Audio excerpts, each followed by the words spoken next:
Every day, a massive number of aeroplanes, cars and ships cross America's borders, bringing people from other lands. Some 430 million passengers arrived in 2004 alone, and, as has been the case for centuries, many of the people who come to the United States end up staying. America it's by its nature more diverse, more welcoming to immigrants, less discrimination, more opportunities for their children.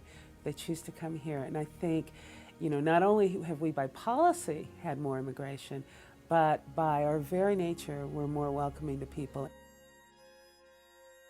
Great waves of immigration have broken on American shores since the early part of the 19th century.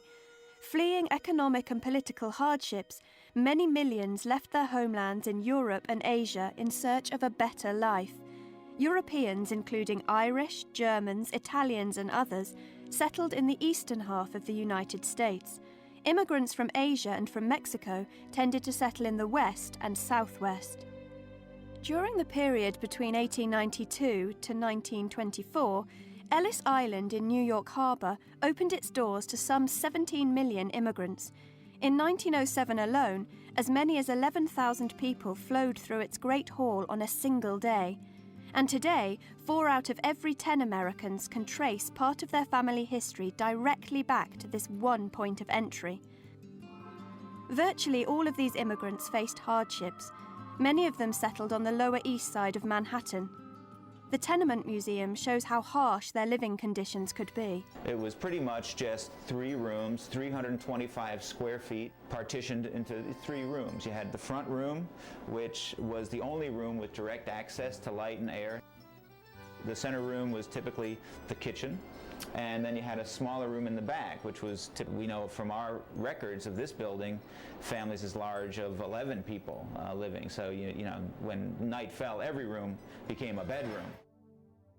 Meanwhile, on the West Coast, immigrants passed through a point of entry called Angel Island in California's San Francisco Bay. Here, they had to contend with immigration laws that were especially strict for Asians. But despite the conditions, immigrants continued to arrive by the thousands. The United States remains open to new settlers today, with about 1 million new legal immigrants each year. A large number of immigrants also enter the United States illegally. This situation presents a challenge to the nation, and especially for states on the US-Mexico border. Despite these challenges, America's long history of immigration has clearly strengthened the nation. Foreign-born citizens have brought with them education, technical skills, a great desire to work and succeed, and personal connections to other countries. One reason the United States is such a dominant power in the world economy is that it has an ever-growing force of immigrant laborers and professionals. We're in much better position because we have maintained our immigration flows.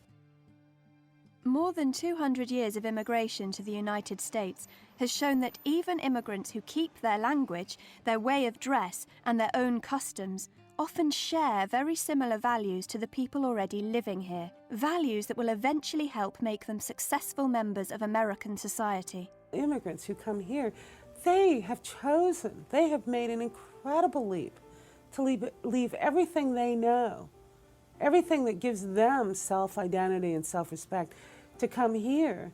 And they have bought into, they believe in American independence, freedom, and democracy.